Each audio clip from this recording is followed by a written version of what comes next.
Ang ika-anim na wika ng ating Panginoon. Naganap na. Ito ay nagpapahiwatig ng pagtatapos ng kanyang misyon dito sa lupa upang iligtas ang sangkatauhan at ang katuparan ng kanyang mga kasulatan. Naganap na. Ito ay bibigyang buhay ng isang Jeffrey Officer Binibining Dimple Katrina R. Perez.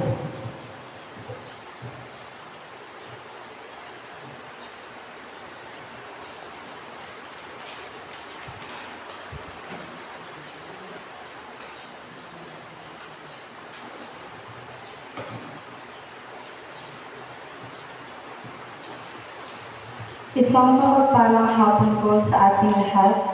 Sa araw na ito ay aking pong bibigyang buhay ang ika-anim na wika ng ating Panginoong Hesus sa ibabaw ng krus na ganap na. May isang mangkok doon na puno ng maasim na alak. Itinubog nila rito ang isang espongha, ikinabit sa sanga ng isopo at idiniit sa kanyang bibig. Nang masipsip ni Jesus ang alak ay kaniyang sinabi, "Naganap na." Iniyukayok niya ang kanyang ulo at nalagot ang kanyang hininga. Sa kasaysayan ng pananampalatayang Kristiyano, ang pitong huling wika ni Jesus sa krus ay naglalaman ng mga salita ng puno ng kahulugan, pag-ibig at sakripisyo.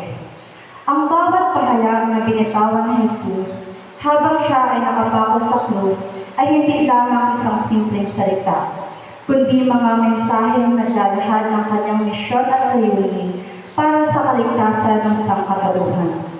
Isa sa pinakamahalagang pahayag nito ay ang ika-anim na wika, naganap na. Sa sandaling iyon, sa gitna ng matinding paghihirap at pagdurusa, ipinahayag ni Jesus na natupad na ang kanyang banal na misyon. Ito ay ang iligtas ang tao mula sa kasalanan at muling ilapit sa Diyos Ama. Isipin natin ang kalagayan ni Jesus sa sandaling iyon. Siya ay nasa krus, sugatan, nangihina at nakapako. Ang kanyang katawan ay puno ng sugat mula sa paghahagupit. Ang kanyang ulo ay sugatan dahil sa kulo ng tinik. Siya ay dumanas ng matinding hirap at sakit. Sa paningin ng kanyang mga kaaway, siya ay kalangan. Ngunit sa kabila nito, hindi niya sinabi ang salitang pagsuko. Sa halip, nagawa pa rin niyang sabihin ang salitang naganap na. Naganap na. It is finished kung sa Ingles at tetelestai sa wikang Griego. Ang tetelestai noong panahon ni Jesus ay ginagamit sa iba't ibang sitwasyon. Sa sining bilang tanda ng natapos na obra. Sa templo bilang patunay na sapat at tinanggap ang handog sa mga alipin bilang pahayag na natapos na ang kanilang tungkulin. At sa pangangalakal bilang ibig sabihin na bayad na ang utang. Gayunpaman, ang pinakamalalim na kahulugan nito ay pang-militar, kung saan matapos ang digmaan ay isinisigaw ito bilang tanda ng ganap na tagumpay at pagkatalo ng kalaban. Ang salitang naganap na ay hindi lamang tanda ng pagtatapos ng kanyang buhay sa lupa, kundi isang makapangyarihang pahayag ng tagumpay, pag-ibig, sakripisyo at pagtupad sa kalooban ng Diyos. Sa tatlong salitang ito ay nakapaloob ang kabuuan ng kanyang misyon, ang pagtubos sa sangkatauhan at ang pagbubukas ng pintuan tungo sa kaligtasan. Ang mga katagang ito ay hindi niya sinambit bilang pagsuko. Ito ay nangangahulugang natapos na niya ang ibinigay na misyon ng Diyos Ama sa kanya dito sa lupa. Ang kanyang misyong iligtas at tubusin ang sangkatauhan mula sa kasalanan ay naganap na. Ang propesiya ng mga propeta tungkol sa Mesiyas ay natupad na. Ang kasalanan ng tao ay nalinis na sa pamamagitan ng kanyang pagsasakripisyo. Sa sandaling iyon, ang krus na dating simbolo ng kahihiyan at parusa ay naging simbolo ng pag-ibig at kaligtasan. Ang kanyang kamatayan ay hindi naging wakas, kundi naging daan patungo sa bago at walang hanggang buhay. Kaya ang salitang naganap na ay salitang nagpapakita ng tagumpay laban sa kamatayan at kasalanan. Sa salitang ito, makikita natin ang lalim ng pagmamahal ng Diyos sa atin. Isang pagmamahal na hindi nasusukat, isang pagmamahal na handang magsakripisyo. Dahil sa pagmamahal na ito, tayo ay nagkaroon ng pag-asa.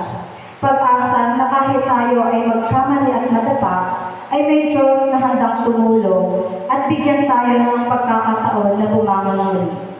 At ngayon, kung tatanungin natin ang ating mga sarili, paano ba natin may susubuhay ang binikang ito ng Panginoon sa ibabaw ng krus? Una, tinuturuan tayo nito na tuparin ang ating mga tungkulin hanggang sa huli, katulad ng ginawa ni Jesus na pagliligtas sa atin. Tayo ay may mga tungkulin na kailangan gampanan. Katulad ko, may gampanin ako bilang isang anak at bilang isang estudyante. Ang iba sa inyo ay may gampanin bilang isang magulang, isang empleyado at maging isang leader. Maaari ang iba sa atin ay pinaghihinaan na ng loob at dinanais ng sumuko sa kanilang gampanin. Ngunit si Jesus ay nagpapaalala sa atin na ang tunay na tagumpay ay makikita sa pagtsatsaga hanggang dulo. Ikalawa, tayo ay tinuturuan ng Diyos na magtiis at manalig sa gitna ng ating mga pagsubok. Si Jesus ay dumanas ng matinding sakit at paghihirap bago may sa katuparan ang kanyang misyon. At ganoon din tayong mga tao. Mayroong problema, pagsubok at laban na pilit nilalampasan. At ang salitang naganap na ay nagpapaalala na ang ating paghihirap ay may kapalit na kaginhawahan. May dahilan ang bawat pagsubok at may magandang bunga ang mga pagtitiis. Ikatlo, tinuturuan tayo nito na magtiwala sa plano ng Diyos sa buhay natin. Maaaring may pangyayari sa ating buhay na hindi natin maunawaan at may mga pangyayari na hindi umaayon sa ating kagustuhan. Ngunit kung paano matupad ang plano ng ating Ama kay Jesus, ganon din matutupad ang kanyang plano sa ating buhay. Ang kailangan lamang natin ay manalig at manampalataya. Sa mata ng mga tao, si Jesus ay tila natalo. Siya ay nasugatan, pinahirapan at ipinako sa krus. Ngunit sa mata ng Diyos, iyon ang sandali ng pinakamalaking tagumpay. Ipinapaalala nito sa atin na hindi lahat ng kabiguan ay ang tunay na pagkatalo. Minsan, ito ay bahagi ng mas isang dakilang plano. Ipinapakita rin nito ang lubos na pagsunod ni Jesus sa kalooban ng Ama. Sa kabila ng hirap at sakit, pinili niyang tapusin ang kanyang misyon. Ito ay hamon sa atin na maging tapat at masunurin kahit hindi naging madali ang ating mga pinagdaraanan. Higit sa lahat, ito ay isang paalala ng ganap na pag-ibig. Isang pag-ibig na hindi umaatras, hindi sumusuko at handang mag-alay ng sarili para sa iba. Dahil dito, tinatawag din tayo magmahal ng totoo. Tinatawag tayo upang magpatawad, maglingkod at magbigay ng walang hinihintay na kapalit. Sa pagtatapos ng pagninilay-nilay na ito, ang salitang naganap na ay hindi lamang paalala ng natapos na sakripisyo ni Jesus, kundi isang malalim na hamon sa bawat isa sa atin. Hinahamon tayo nitong tanungin ang ating sarili. Anong misyon na ang ipinagkatiwala ng Diyos sa aking buhay? Natutupad ko ba ito ng buong katapatan? O ako ba ay madaling sumuko sa gitna ng mga pagsubok? Ang buhay ni Jesus ay nagpapaalala na ang tunay na kahulugan ng ating pagkiral ay hindi nasusukat sa tagumpay, yaman o kapangyarihan, kundi sa kung ano ang plano natin at kung paano natin ginagamit ang ating buhay para magmahal, maglingkod at gumawa ng kabutihan sa kapwa.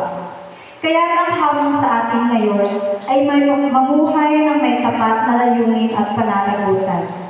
Sa bawat desisyon, sa bawat salitang binibitawan, sa bawat gawaing ating ginagawa, naway lagi nating alalahanin ang dakilang sakripisyong ginawa ni Jesus para sa atin. Huwag nating hayaang maging walang saysay ang kanyang paghihirap sa krus. Sa halip, gawin nating inspirasyon ang kanyang halimbawa upang ipagpatuloy ang paggawa ng tama kahit mahirap, magmahal kahit nasasaktan, at manatiling tapat sa Diyos hanggang sa wakas. Sa ganitong paraan, ang ating buhay ay magiging isang patuloy na tugon sa kanyang mga salita. Isang buhay na naghahangad na balang araw ay masabi rin natin ng may buong pananampalataya at katapatan na ganap na. Inaanyayahan ko pong magsinuhod ang lahat para sa isang panalangin. Panginoong Jesus, kami po ay buong kababaang lumalapit at nagpapasalamat sa iyo. Sa iyong binikang naganap na, ay ipinakita mo po ang iyong lubos na pagmamahal sa amin. Iyong isinakripisyo ang iyong buhay upang matubos ang sala ng sanlibutan. Panginoon, kami po ay nagsusumamo sa iyo na kami ay iyong tulungan upang mas lalong maunawaan ang iyong ginawang sakripisyo. Bigyan niyo po kami ng kalakasan upang malagpasan ang aming mga pagsubok at kadainan sa aming buhay. Naway kami iyong tulungan upang mahanap namin ang aming misyon dito sa mundong ibabaw. At nawa, kami ay matutong magmahal, manalig at magtiwala katulad ng iyong gawang ipinakita sa amin. At balang araw, naway masabi rin namin ng may kapayapaan sa puso na ang aming buhay ay naging handog ng pananampalataya at pagmamahal sa iyo. Ito po ay hinihiling namin sa iyong pangalan. Amen.